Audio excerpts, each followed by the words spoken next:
پیالہ دھویا، پانی بھرا، واپس آیا، اور پھر میں نے لا کے بکری کے تھن دھوئے، پھر میں نے دودھ دھویا، پھر میں دوبارہ گیا وہاں کنویں پہ، اس دودھ کو میں نے ٹھنڈا کیا، اب میں خرامہ خرامہ آ رہا ہوں، سارے رستے سوچتا ہوں حضور تو آرام فرما، اگر جگاؤں گا تو یہ ویسے سوء ادب ہے، اور اگر حضور بیدار نہیں ہوتے ظاہری طور پر تو یہ دودھ تو پھر گرم ہو جائے۔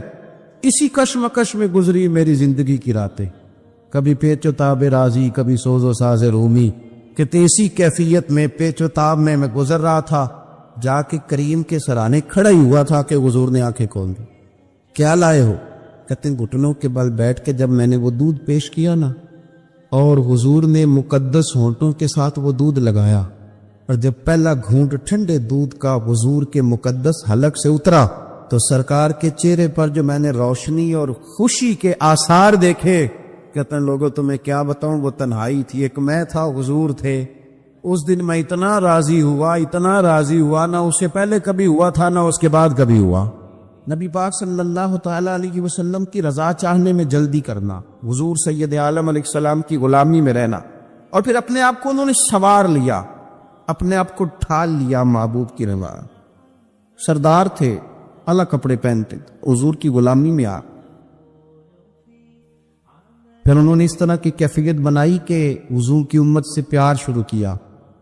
مدینے کے غریب گھروں میں کوئی یتیم بچیاں تھیں تو ان کے گھر کا دودھ بھی دھو کے آیا کرتے تھے، دودھ دھو کے دے دیتے، تم پی لو، کچھ بیچ لو۔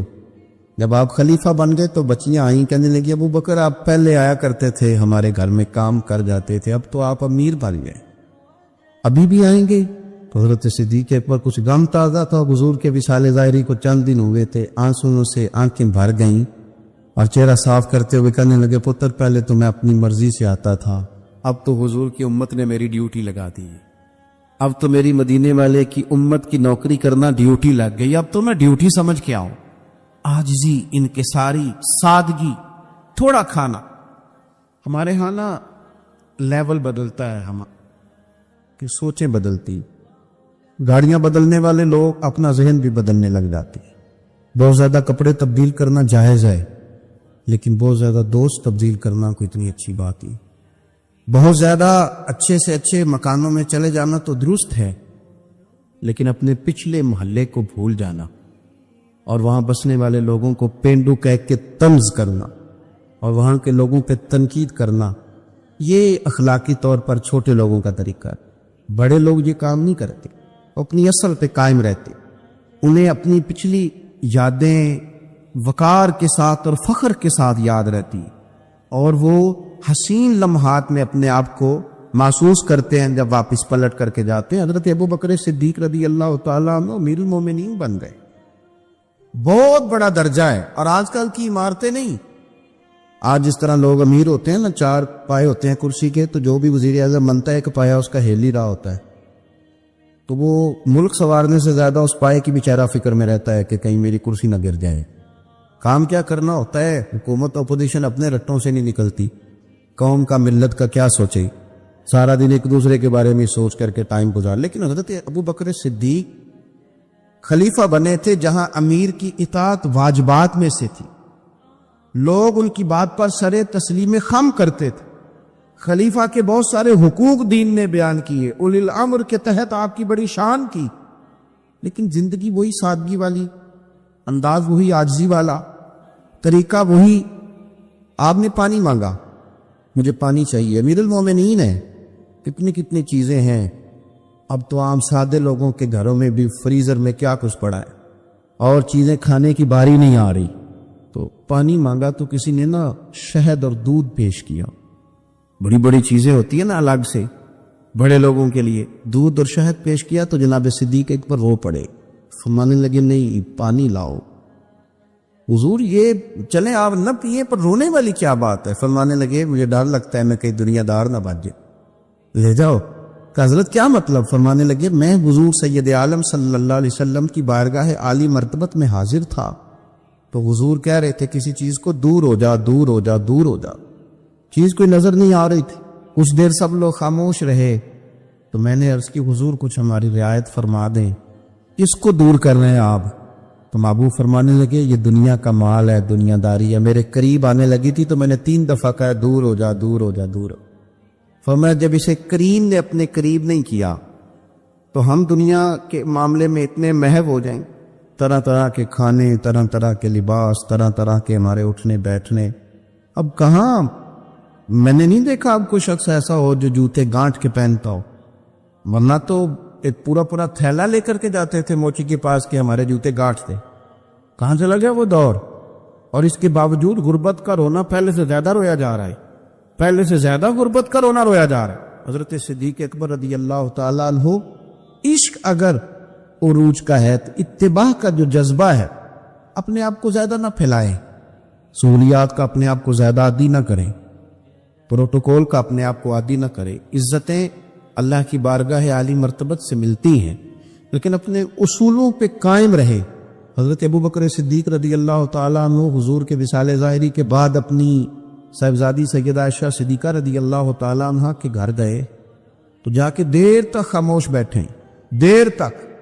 تو سیدہ عائشہ صدیقہ رضی اللہ تعالیٰ عنہ عرض کرتی ہیں کہ آپ بڑے خاموش ہیں، کیا بات ہے؟ کہنے لگے پتر تیرے نے چھت پہ میں جب آتا تھا تو نور دیکھتا تھا، میں نور دیکھتا تھا۔ ایک بات اور عرض کروں آپ کی خدمت میں، یہ جو معرفت آج کل جس کا نام لوگوں نے رکھا ہے نا، معرفت، 2-3 گہری باتیں کر دینا، معرفت سب سے زیادہ اگر آپ کو ملے گی تو نبی پاک کے صحابہ میں ملے، حضور کی اولاد میں ملے گی۔ سب سے زیادہ معرفت وہاں سے سیکھے، ان کے اقوال، ان کے ارشادات، ان کا طور طریقہ، یہ معرفت ہے۔ یہ جس چیز کا ہم نے نام رکھا ہے نا، اب تو آپ یقین کریں جو مرضی بندہ بیٹھ کے، ہمارے ملک میں ایسے ایسے اسکالر ہیں جو تازے آئے ہیں تو وہ کہتے ہیں اقبال بھی ٹھیک نہیں تھے، فلانا بھی ٹھیک نہیں تھا۔ تو کسی نے پوچھا کہ یہ بندہ کیوں کہہ رہا ہے؟ تو میں نے کہا وہ اس لیے کہہ رہا ہے کہ کسی بڑے آدمی کی مخالفت کروں گا تو میرا نام ہوگا، کسی بڑے آدمی کی۔ سستی شہرت حاصل کرنے کے لیے لوگ بڑی بڑی کہانیاں گھڑتے، اصل معرفت وہی ہے جو مصطفیٰ کریم نے بتائی اور صحابہ کرام علیہم رضوان نے اسے ہم تک پہنچائے۔ مہربانی کریں، کسی نئے رنگ روپ کی کوئی زیادہ ضرورت نہیں ہے۔ حضرت سیدنا ابوبکر صدیق رضی اللہ تعالیٰ عنہ کی معرفت کا کمال دیکھیں، فرمانے لگے بیٹا تیری چھت پہ میں نور دیکھتا تھا، آج دکھائی نہیں دے رہا، کیا معاملہ ہے؟ تو جناب عائشہ صدیقہ رضی اللہ تعالیٰ عنہ خاموش ہو گئی۔ دیر کے بعد کہنے لگی ابا جی کرتا میرا بڑا ہی پھٹ گیا تھا، پیبند لگنے کی جگہ نہیں تھی تو ایک کرتا نیا منگوایا ہے، پتہ نہیں یہ کہ دنیا داری نہ مجھ سے ہو گئی، ایک کرتا نیا۔ ہمارے ہاں تو یہ حالت ہے کہ خواتین کہتی ہیں کہ اے سود میں پہلا بھی ہوتے پاک گئی، تو وہ کیا کہیں گے کہ ایک ہی جوڑا ہے اس کے پاس، یعنی اگر دوبارہ جانا ہے نا منگنی کے لیے الگ، مہندی کے لیے الگ، ولیمے کے لیے، یہ ہمارا کلچر ہے اور اس کو ہم نے خود پروموٹ کیا ہے، اس میں ساری غلطی خواتین کی نہیں۔ حضرت عائشہ صدیقہ رضی اللہ تعالی عنہا کہتی ہیں کہ ابا جی میں نے نا ایک صرف کرتا نیا لیا ہے۔ تو جناب صدیق اکبر روئے، بیٹی کے سر پہ ہاتھ رکھا، کہنے لگے پتر ہم وہی ٹھیک ہے جہاں میں حضور نے کھڑا کیا ہے، ان رستوں کے مسافر صحیح ہیں، وہی ٹھیک ہیں۔ بہت ساری دنیا داریاں، بہت سارے پروٹوکول، بہت ساری شہرتیں، بھول جاتا ہے نا پھر انسان کئی دو چیزیں، اب اتر وہی ٹھیک ہے۔ جناب عائشہ صدیقہ رضی اللہ تعالی عنہ فرماتی ہیں جناب صدیق اکبر گئے تو میں نے نیا کرتا اتار کے خیرات کر دیا، پرانے والا پہن لیا، شام کو لوٹ آئے، آنکھوں میں آنسو تھے، کہنے لگے پتر ہم اسی رنگ میں اچھے ہیں جو رنگ ہمیں رسول کائنات نے عطا فرمایا ہے۔ حضرت مصعب ابن عمیر بڑے مالدار تھے اور بڑے مہنگے جوڑے پہنتے تھے، پھر اللہ نے کرم کیا اور حضور کی غلامی میں آ گئے۔ میں حضرت مصعب ابن عمیر کو پڑھ کے نا تو ایک جملہ میں نے نیچے لکھا ہے، میں نے کہا اس کا مطلب ہے کہ سوٹوں میں، کوٹھیوں میں، گاڑیوں میں سکون نہیں، سکون تب بھی ہے جب ضمیر مطمئن ہو جائے۔ مالدار آدمی تھے پر یہاں پھٹے پرانے کپڑوں میں آ گئے، اس لیے کہ وہاں سب کچھ تھا، دل مطمئن نہیں تھا۔ تو پہلے حبشہ گئے ہجرت کر کے، پھر مکے واپس آئے، نوجوان آدمی، بوڑھا آدمی نہیں، جوان۔ نبی پاک صلی اللہ علیہ وسلم نے ڈیوٹی لگائی، فرمایا مدینے مجھ سے پہلے جاؤ، جا کے تبلیغ کرو۔ یہ وہاں گئے، کسی کے گھر میں، حضرت اسد بن زرارہ رضی اللہ تعالیٰ عنہ کے گھر میں ڈیرا لگایا۔ وہاں بنی ظفر کا ایک گھر تھا، ایک حضرت اسد بن زرارہ کا، وہاں تبلیغ کرتے، دین بتاتے۔ جوان آدمی اور امیر آدمی، منت کرنے کی کیا ضرورت ہے؟ کسی کی منت کرنے کی کیا ضرورت ہے؟ پر دروازے رسول پہ آئے نا، حیدر شاہ اس گلی کدے نہ رول دی، پر ہن تے رول گئی نا، آئے نا تو آ کے حضور کی بارگاہ سے پیغام لے کے یہاں پہنچ گئے۔ حضرت اسد بن زرارہ کے گھر میں ان کا قیام تھا رضی اللہ تعالیٰ، وہ مسلمان ہو چکے تھے، اور ان کی خالہ کے بیٹے تھے حضرت سعد بن معاذ، جو قبیلہ بنو اشہل کے سربراہ تھے، اپنے قبیلے کے سردار تھے اور خالہ کے بیٹے تھے۔ وہاں آ گئے، حضرت مصعب بن عمیر نے تبلیغ شروع کر دی۔ شروع میں غریب لوگ کلمہ پڑھنے والے تھے، بات ذرا پھیلنے لگی تو حضرت سعد بن معاذ نے خود نہیں کہا، خالہ کے بیٹے تھے، نہ کہا وہ ناراض نہ ہو جائے۔ حضرت سید ابن خدیر کو بلایا اور بلا کے کہنے لگے یار تو جا، میرا وہ خالہ کا بیٹا ہے، میں کوئی بات کروں گا تو وہ ناراض ہو جائے گا، جا سمجھا، وہ ہمارے سادہ لوگوں کو کہہ رہے ہیں کہ تمہارے باپ دادا بھی گمراہ تھے، بت پوجتے تھے، واپس آؤ، تو وہ تو ایک نئی ترانے لا لے، جا کے۔ اب وہ بھی سردار بندے تھے، تو دوسرا یہ کہ اگر کوئی کسی کو اشتعال دلا کے بھیجے، وہ کسی کو کہہ کے بھیجے کہ جا کے کمال کر دے، تو ہی ہے جو اٹھا سکے، تو آپ کو پتہ ہے چودھری صاحب کو تو 3 دفعہ چودھری صحیح کر کے کہہ دے تو کام ویسے ہی اللہ ماشاءاللہ اوپر چلا جاتا ہے۔ چودھری صاحب کہتے ہیں میں چودھری بن کے دکھانا ہے، ہو ہی نہیں سکتا۔ سیٹھ صاحب کو 2-4 دفعہ یا آپ نے کہنا ہے آپ سیٹھ صاحب ہیں، تو معاملہ جو ہے وہ اوپر چلا جاتا ہے کہ جوان بچے ہیں، ان کو آپ کہہ دیں کہ اتنا تو جوان ہے اور فلانا تجھے بات کر گیا ہے، تو پہلے بیچارہ چاہے بھول بھی گیا ہو، وہ چلا جاتا ہے گھر سے بندوق لے لے۔ انہوں نے کہا تو ہی اٹھا سکتا ہے، پورا ان کو تیار کر کے بھیجا، تو وہ ڈنڈا لے کے آئے اور سخت بات کی آ کے حضرت مصعب بن عمیر کے ساتھ، حالانکہ یہ بھی بڑی امیر ماں کے بیٹے، اور بڑے عجیب جملے کہے کہ کوئی کام نہیں ملا تو اب یہ شروع کر لیا تم لوگوں نے، بڑی باتیں کی، پورا غصہ لے گیا نا۔ یہ بھی ایک لہجہ تھا، جواب میں حضرت مصعب بن عمیر کا بھی لہجہ تھا، اور باتیں کرتے رہے تو یہ ہنستے رہے، تو یار اسے رستے کا مسافر ہی نہیں، یہ تو ان کو پوچھنا جو مسافر ہیں، کہہ جو کہنا ہے، تو تر شروع ہو کے گالی 1000 دے، یہ وہ نشہ ہی نہیں جو کوئی ترشی اتار دے، تو کر جو تو نے بات کرنی ہے وہ کرتے رہے۔ جب غصہ ٹھنڈا ہو گیا، سارا کچھ کہہ چکے، تو حضرت مصعب بن عمیر کہنے لگے جی آپ نے ڈانٹا ہے، ہم تو تیار بیٹھے ہیں جانے کے لیے، گئے بس 2-3 باتیں ہماری بھی سن لیں گے۔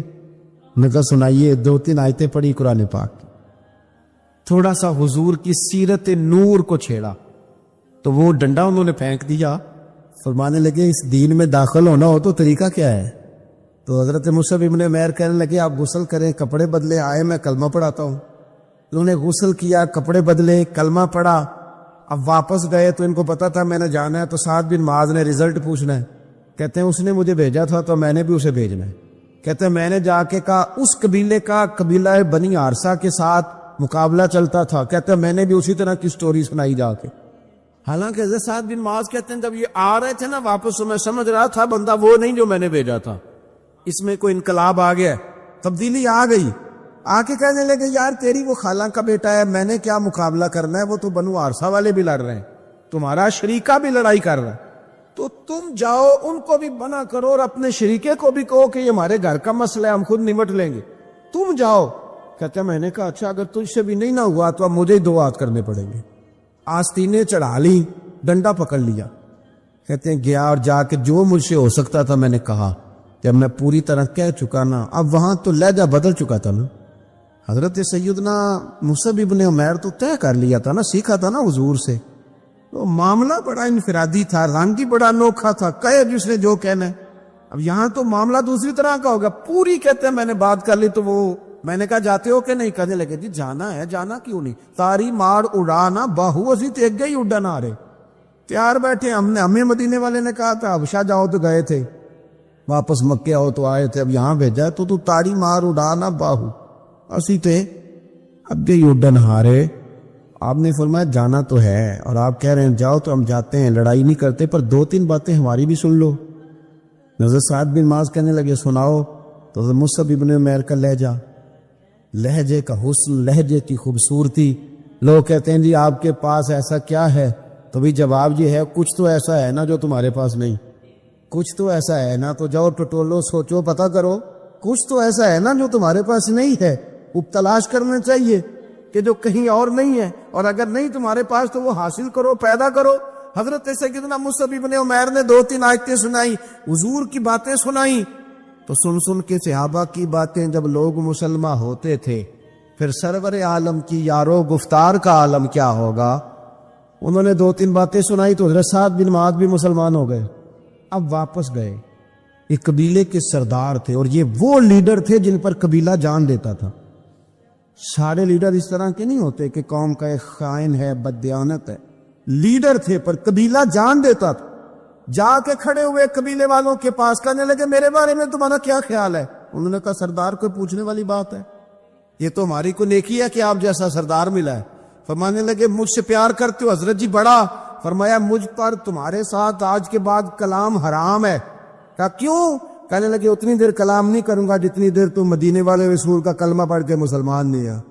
تو حضرت سعد بن معاذ نے سارا قبیلہ مسلمان کر لیا. حضرت سید ابن حضیر بھی مسلمان ہو گئے, اور اتنا بڑا ماحول بن گیا مدینے میں کہ جہاں 12-13 لوگ کلمہ پڑھتے تھے, 70 لوگ اگلے سال حضور کی بارگاہ میں گئے, حضور اب ہماری جمعیت بن گئی, یا آپ تشریف لائیں.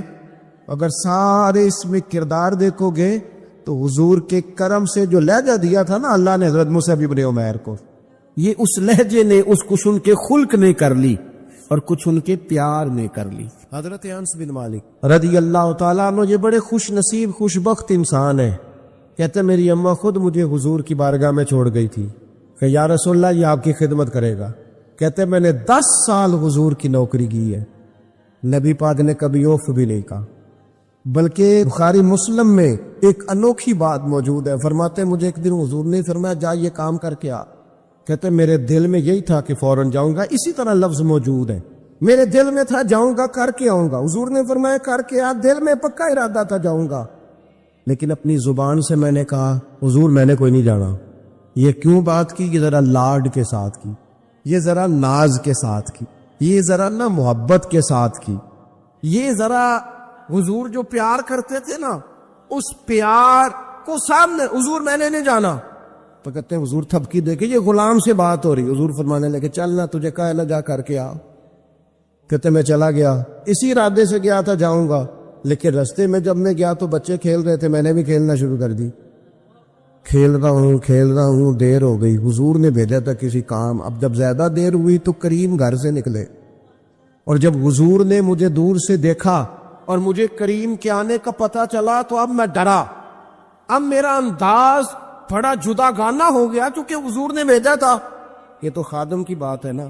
سچی گل دسیا جی اپنا منڈا بھی کدے نہ جائے تھے, اور تینوں میں کلیا سی تو گیا کیوں نہیں؟ ناراض نہیں ہونا آپ نے, لیکن چلو بچہ ہے, کسی وقت دیر سویر بھی ہو ہی جاتی ہے, کیوں اتنی سختی کرتے ہو؟ حضرت انس بن مالک کہتے ہیں جب حضور کو آتے دیکھا تو میں پوری طرح ڈر گیا, لیکن قریب محبوب جب میرے قریب آئے اور مجھے ڈرا ہوا دیکھا نا تو پھر رحمت للعالمین محبوب کی رحمت کا بادل چھایا. اور جب حضور مجھے دیکھ کے ہنسے نا, بس وہ ہنس گئے اور میرا کام بن گیا. بس کریم تھوڑی دیر ہوئی, ایک آیا کالیاں زلفاں والا, ایویں 2 کڑیاں میرے من وچ رکیا تے کر گیا نور اجالا. بات بن گئی, بات طبیعت ٹھنڈی ہو گئی. تو حضور فرمانے لگے میں نے کہا تھا جاؤ, گئے نہیں. اب جب حضور مسکرا گئے تو بات ہی ختم ہو گئی. یا رسول اللہ صلی اللہ علیہ وسلم جانے لگا ہوں. تو حضور نے پھر شروع سے بات شروع کر دی. حضور جانے لگا ہوں. فرمایا جا دوڑ کے آ, پھر جو کہا تھا وہ کر کے آ. لیکن وہ بیچ میں جو دیر ہوئی تھی, وہ جو لیٹ ہوئی تھی, اور جو میں کہہ کے آیا تھا میں نے نہیں جانا, حضور نے اس بات پر مجھ سے کوئی سختی نہیں کی.